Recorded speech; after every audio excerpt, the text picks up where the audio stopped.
a Deus.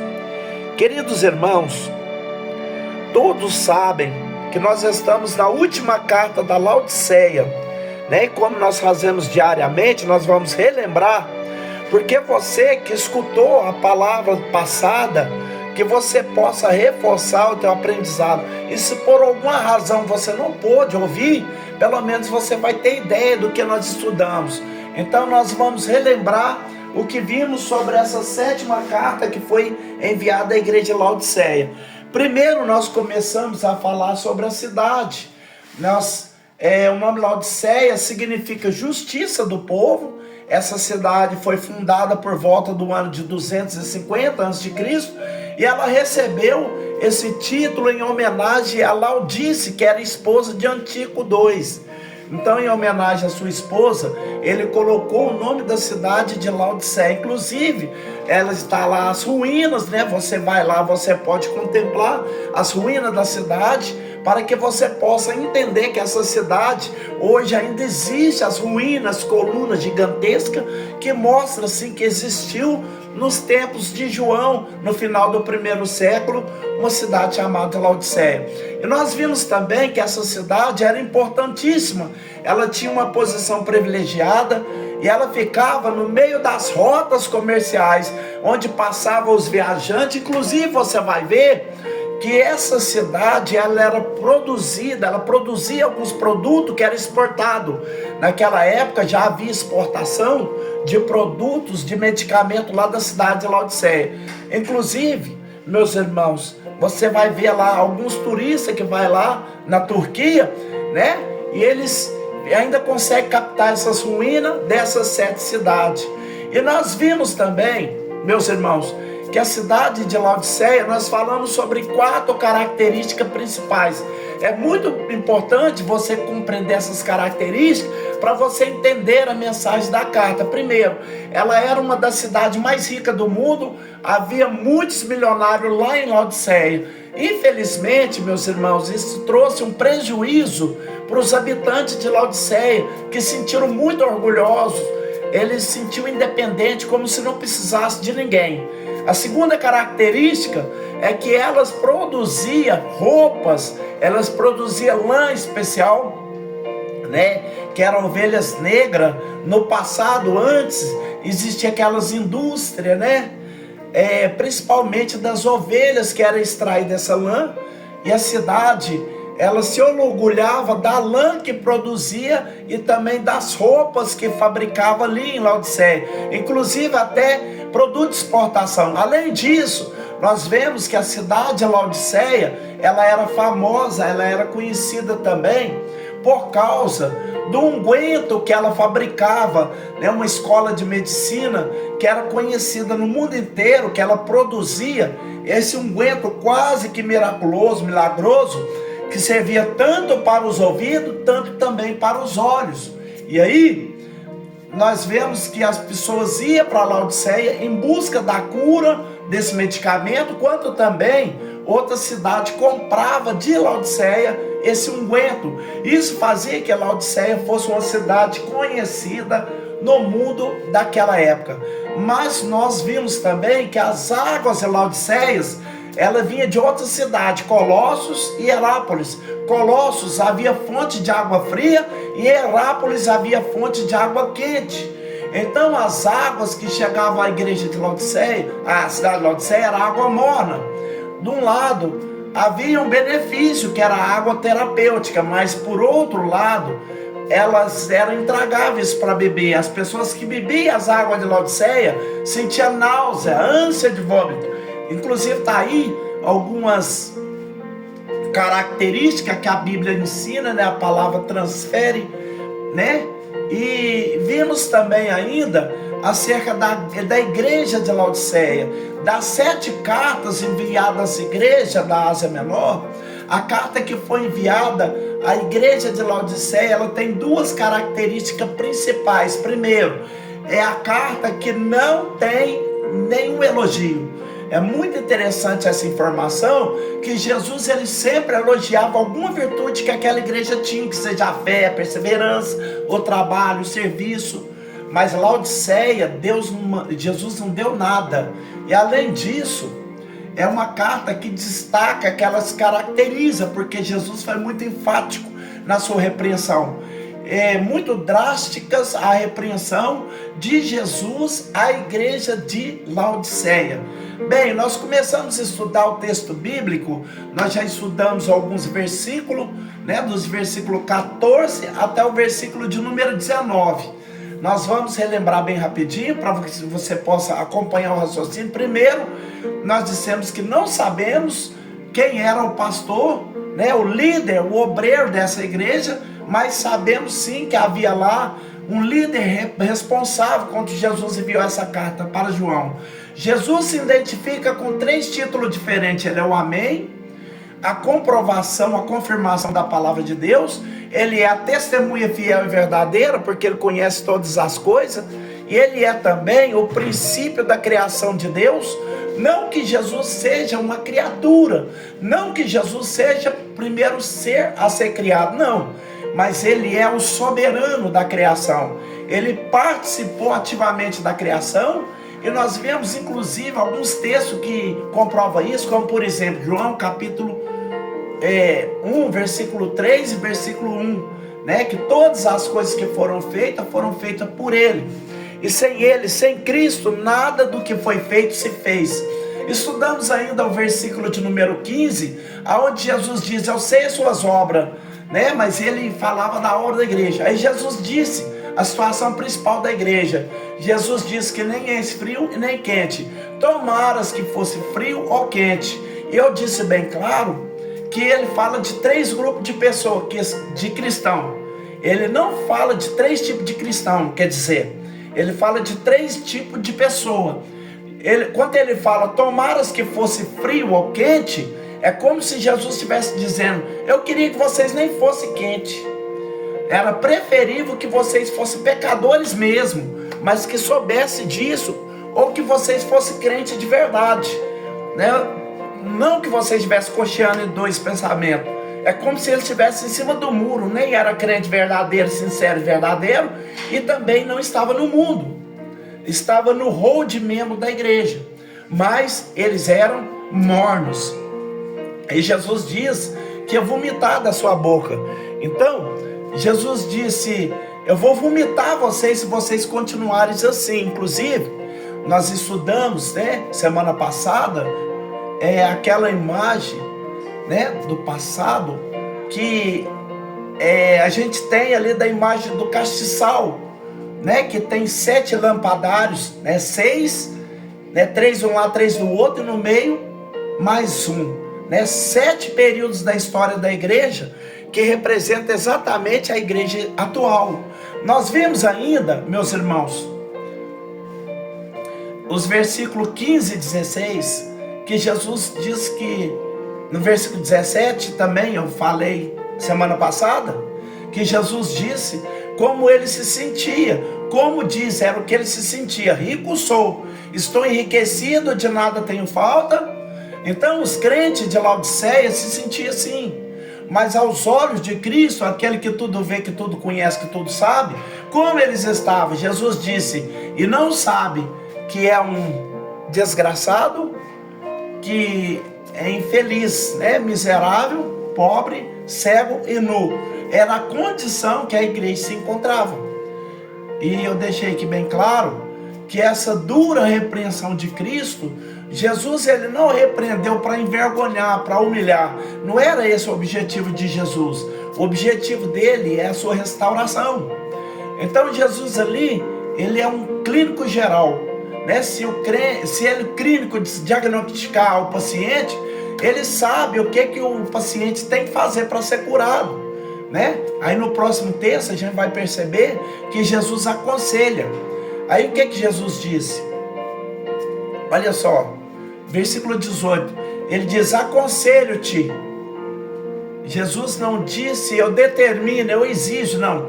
Ele está dando conselho, né? Que você compre ouro provado no fogo, para que você se enriqueça, que vocês comprem vestes brancas para que vocês se vistam e não apareça a vergonha da sua nudez, e que vocês ungem com colírio e com óleo, né? Aquela cidade,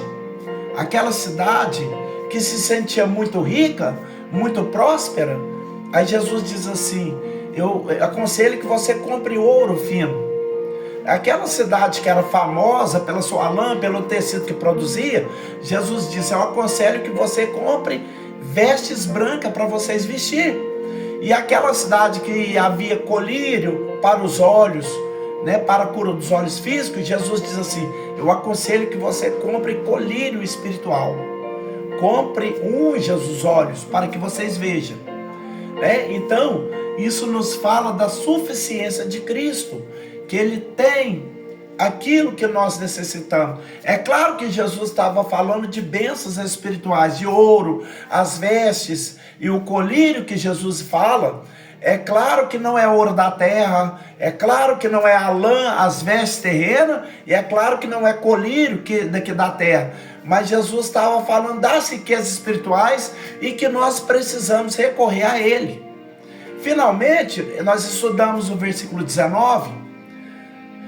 O versículo 19, Jesus disse: eu repreendo e castigo todo quanto amo. Então, Jesus, ele estava desejando restaurar a situação espiritual daquela igreja e estava repreendendo, estava dizendo que castiga exatamente porque ama. E Jesus disse que se eles quisessem ser restaurados, o que eles deveriam fazer? Eles deveriam arrepender. Jesus, ele exige o arrependimento não só dos pecadores, mas também dos seus servos, quando eles erram, como nós erramos. Quando nós pecamos, Cristo deseja que nós recorramos a Ele em busca dessa restauração. E precisamos fazer isso nos arrependendo dos nossos pecados. Então nós estudamos até o versículo de número 19. Hoje nós vamos dar continuidade, nós vamos dar conclusão. Nós vamos estudar os últimos versículos dessa carta. E nós vamos estudar o versículo 20, 21 e 22. Para concluir não só o estudo dessa carta, que é a carta enviada à Laodiceia, mas todo o capítulo 3, que fala exatamente sobre as 7 cartas, capítulo 2 e 3, que fala sobre as 7 cartas enviadas à igreja da Ásia. Então eu espero que você esteja com sua Bíblia, com seu caderno de anotação, para você acompanhar o comentário do texto, para que você possa, conforme a sua Bíblia, conferir o texto bíblico. Vamos dizer o que diz o versículo 20. Diz assim: eis que estou à porta e bato. Bem, você deve lembrar que geralmente nós costumamos ler, nós costumamos citar esse texto em culto evangelístico, cruzada evangelística.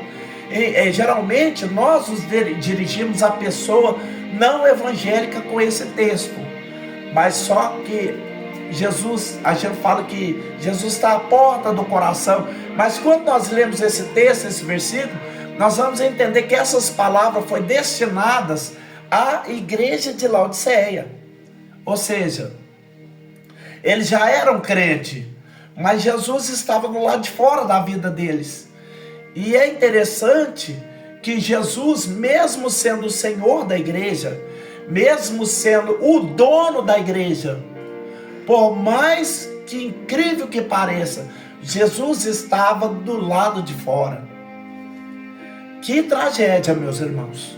Não existe tragédia maior para uma igreja do que Jesus do lado de fora. E talvez alguém comente: o que é que faz Jesus estar do lado de fora da igreja? Bem, antes de eu responder essa pergunta, eu gostaria de dizer que eu não queria fazer parte de uma igreja que Jesus está do lado de fora. E o que faz Jesus estar do lado de fora, pregador? Existem vários fatores. Por exemplo, quanto existe orgulho, quanto existe soberba, quanto existe vaidade, quanto existe a autossuficiência. É assim que se sentiam os moradores de Laodiceia. E por que não dizer os cristãos? Os cristãos se consideravam autossuficientes, que não precisavam de Cristo. Cristo estava do lado de fora. Quando é que Jesus está do lado de fora da igreja? Quando ele não é o centro da adoração. Quando o culto não é cristocêntrico. Quando o culto passa a ser antropocêntrico. com o objetivo é enaltecer, exaltar o homem, que seja pregador, cantor, seja lá quem for. Quando Cristo deixa de ser o centro do culto, Jesus é o nosso culto, meus irmãos. Para que Jesus esteja presente na nossa reunião na igreja, é preciso que o culto seja cristocêntrico. E Jesus, ele está no lugar principal, mais importante. Em terceiro lugar, o que faz Jesus estar fora da igreja? Quando não há ensino da palavra de Deus, quando não há preocupação de ensinar, de pregar o verdadeiro evangelho, de ensinar a palavra de Deus. Jesus é o nosso maior exemplo. Leia Mateus capítulo 4, versículo 23. Leia Mateus capítulo 29, versículo 35 e 36. Jesus, ele, no seu ministério, ele ensina. A Bíblia diz, ele diz que percorria Jesus toda a Galileia, ensinando na sua sinagoga, pregando o evangelho, curando todas as enfermidades maléficas do povo. Então, para que Jesus esteja dentro da igreja, é preciso que haja prioridade de ter ensino da palavra, da pregação da palavra de Deus. Para que Jesus esteja no centro, dentro de uma igreja, é preciso que haja pregação do verdadeiro evangelho, que haja adoração ao Cristo verdadeiro, que haja ensino da palavra de Deus, e que a igreja, os crentes, os cristãos, tenha essa consciência, reconheça que nós somos completamente dependentes de Deus.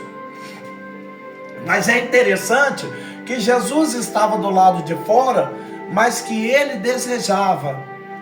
Quando Jesus diz assim: eis que eu estou à porta e bato, é sinal que ele queria entrar. Isso nos ensina uma lição muito importante. Como Jesus é educado, ele não força a porta, ele não empurra, ele não invade a propriedade, ele simplesmente bate.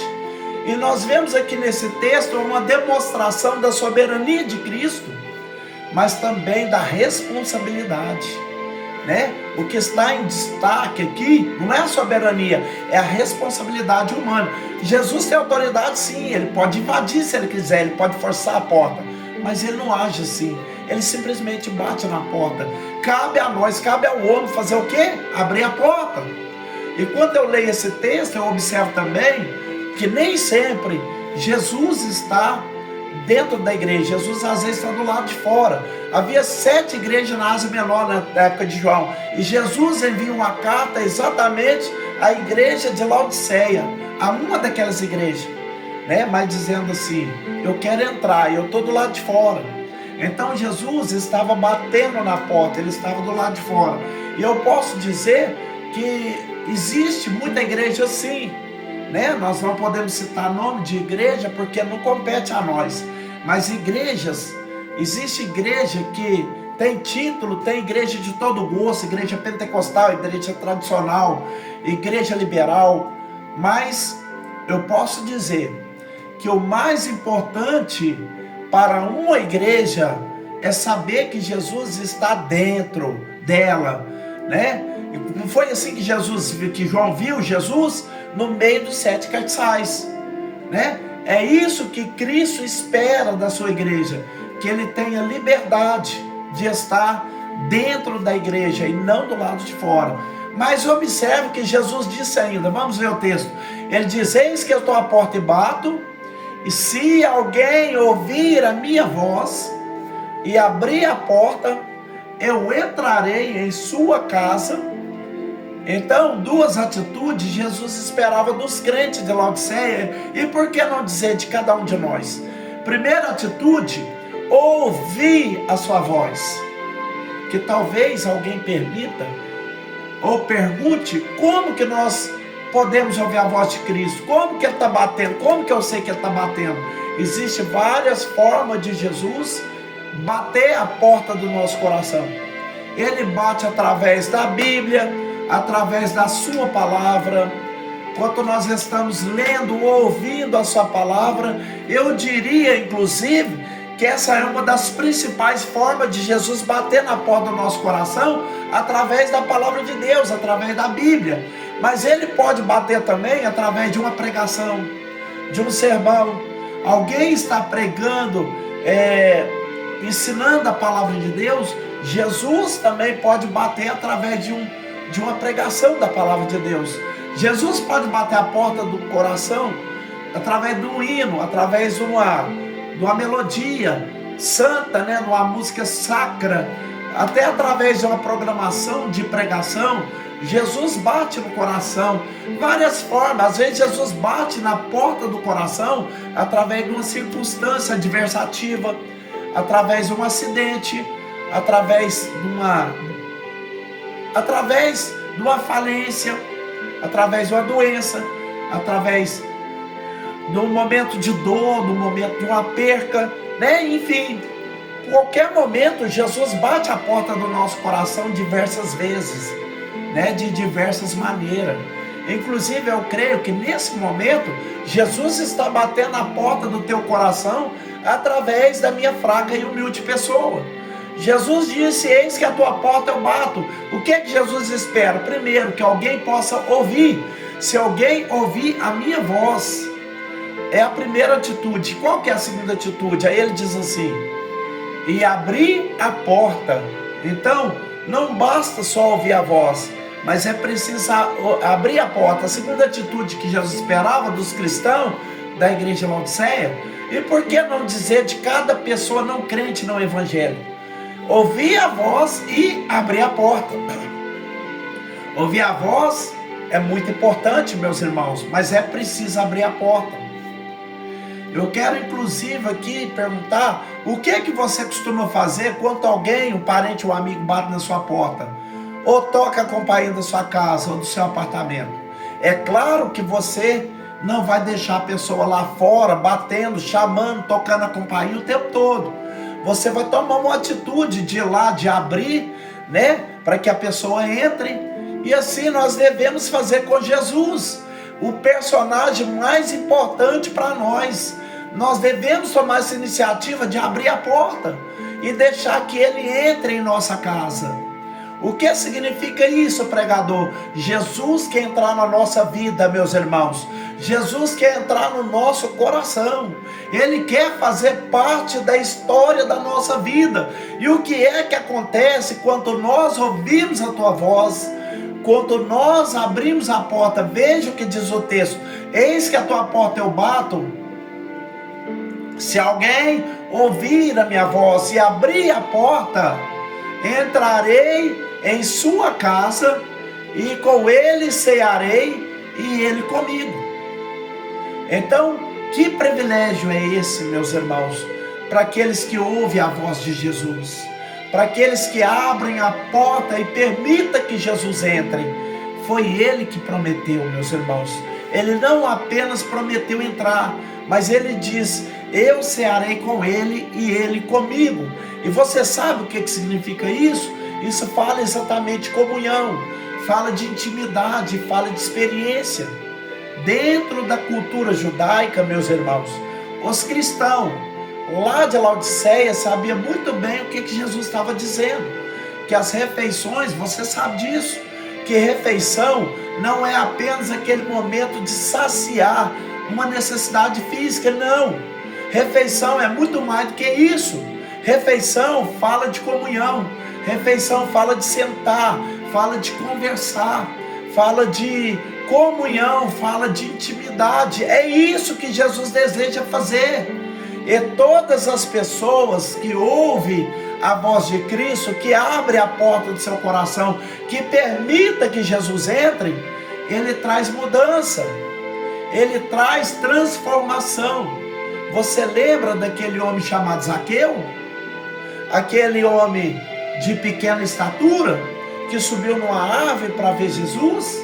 Jesus olhou para o alto e disse: Zaqueu, desce, porque hoje me convém pousar na sua casa. Que coisa magnífica, meus irmãos.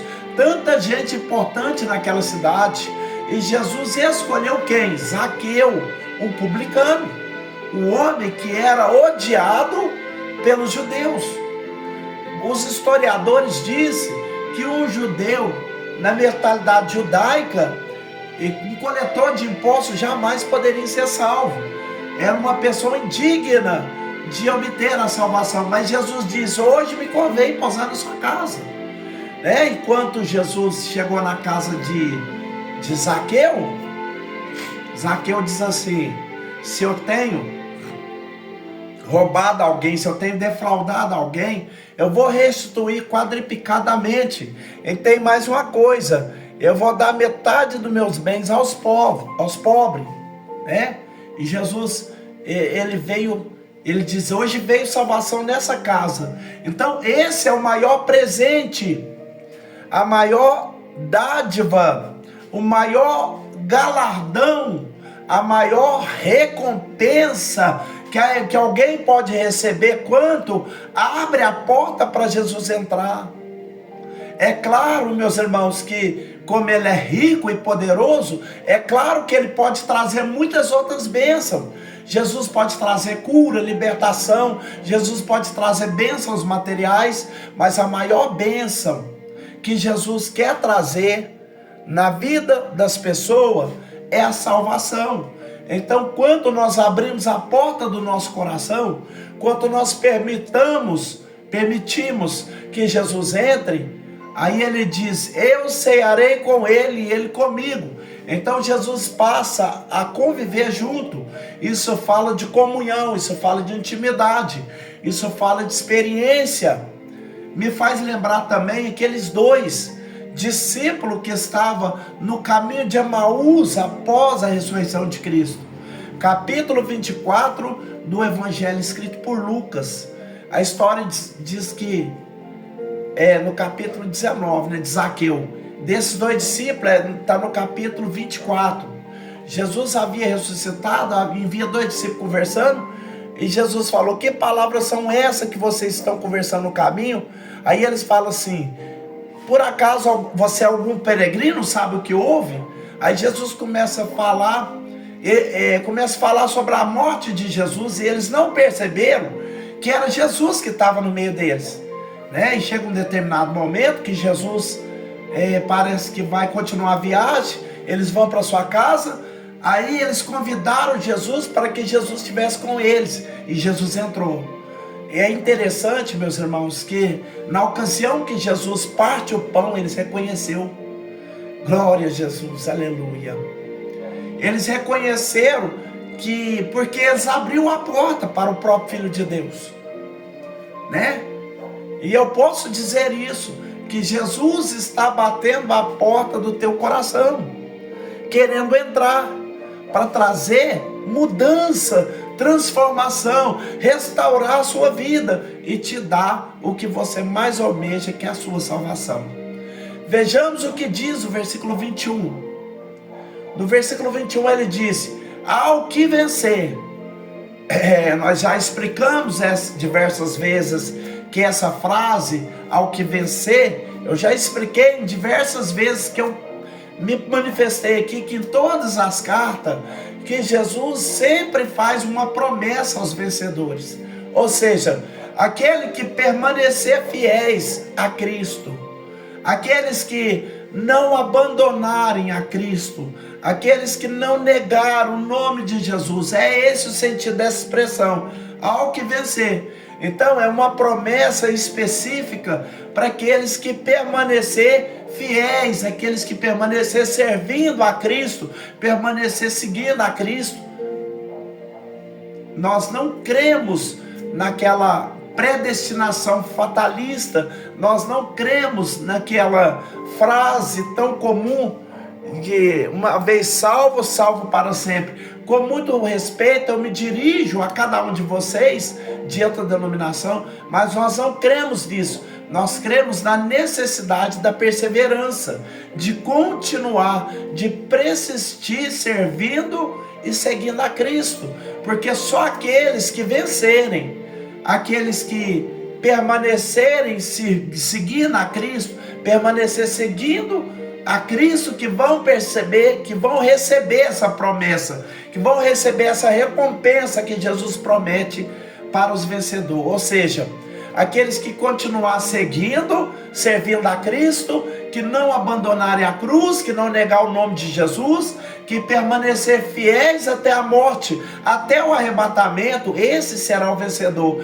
E quais são as promessas que Jesus faz aos crentes lá de Laodiceia, aos vencedores?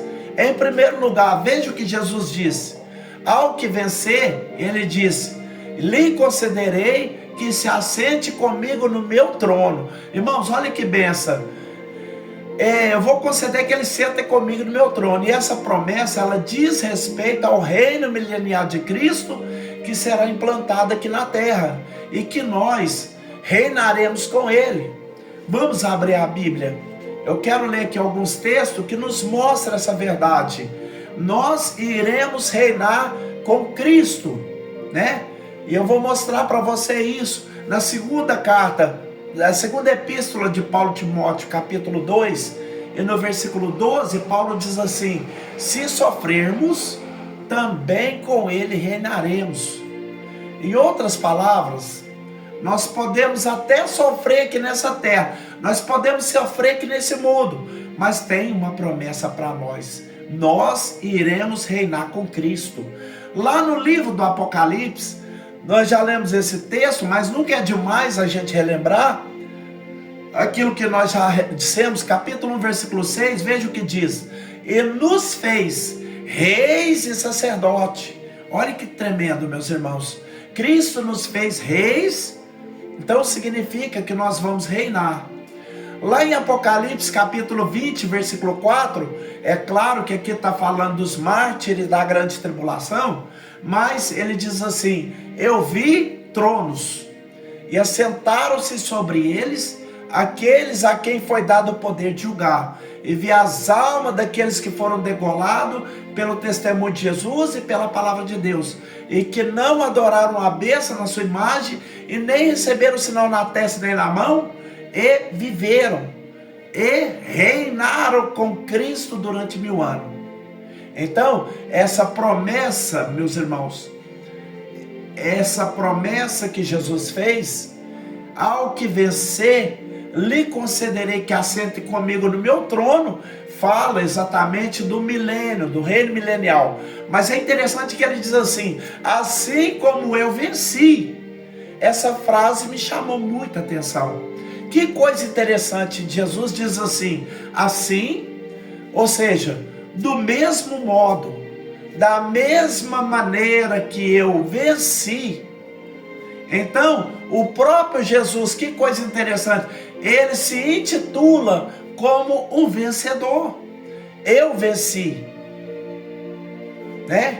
E isso nos faz lembrar que Jesus, ele, ao tornar-se homem, a fazer-se homem como nós, também necessitou perseverar, continuar servindo e seguindo a Deus, por incrível que pareça.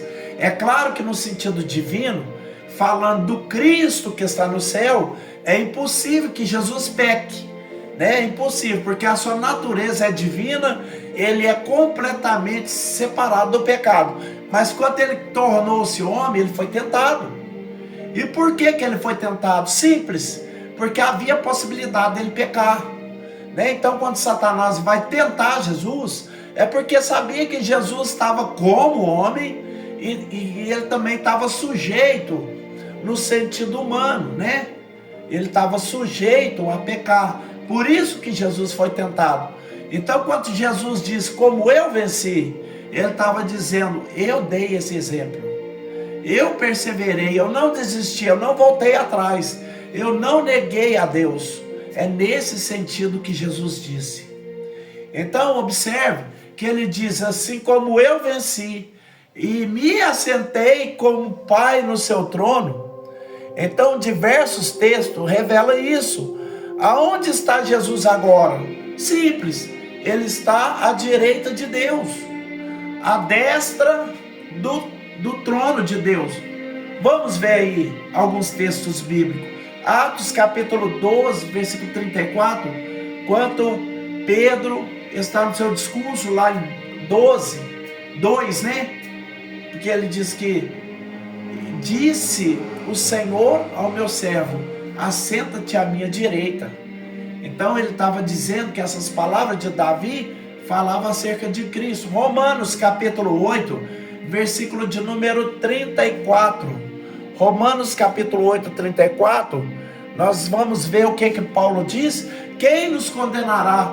Pois é Cristo que morreu, ou antes quem ressuscitou dentre os mortos, no qual está à direita de Deus e também intercede por nós.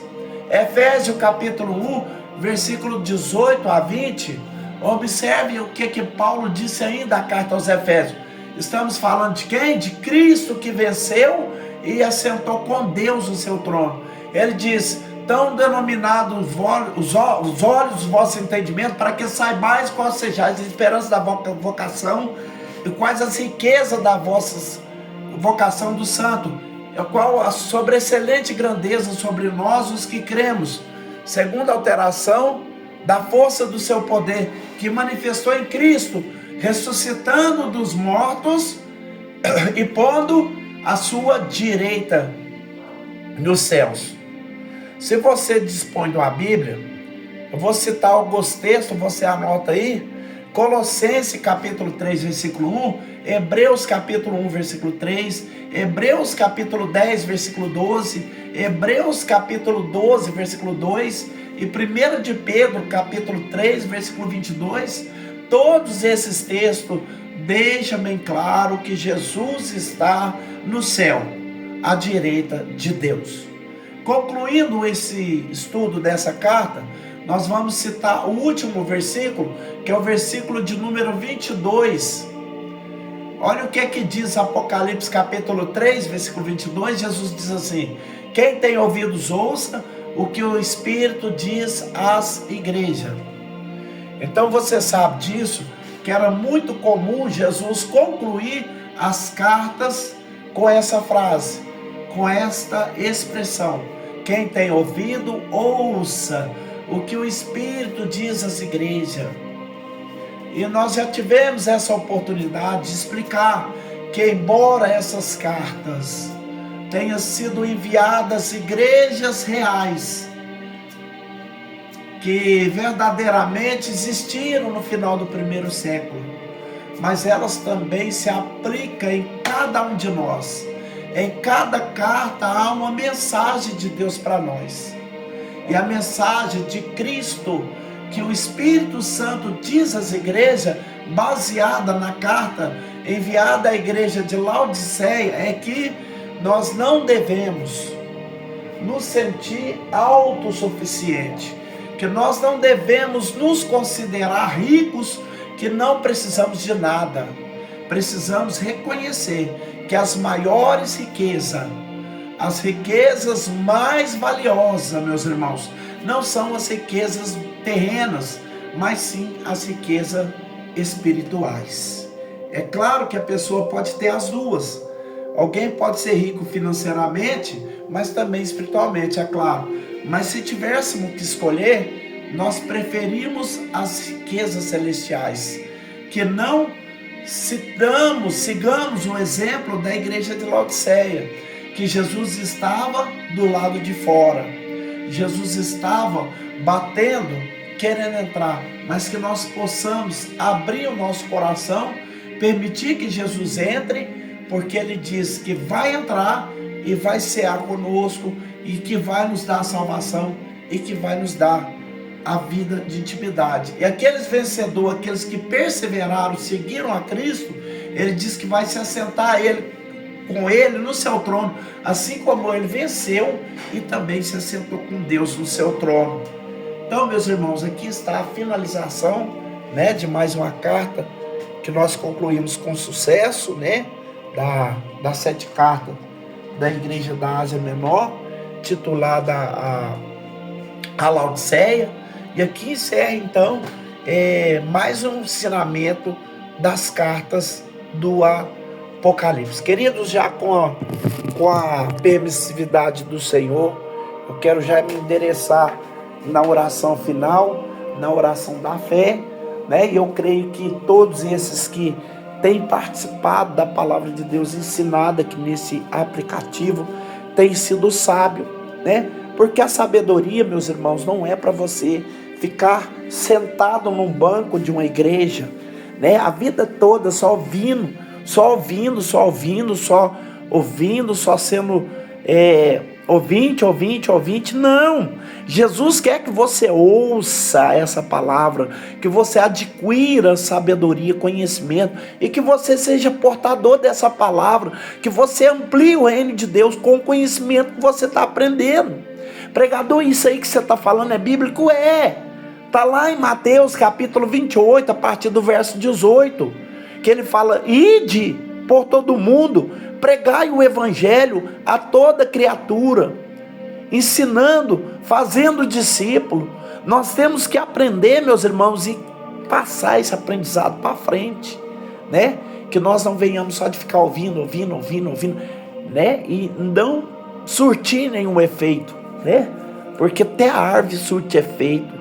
Você pode reparar que a semente cai no chão, ela nasce, a árvore cresce, né? E da árvore vem os frutos, e dos frutos vem a mais semente, e da semente vem mais árvore.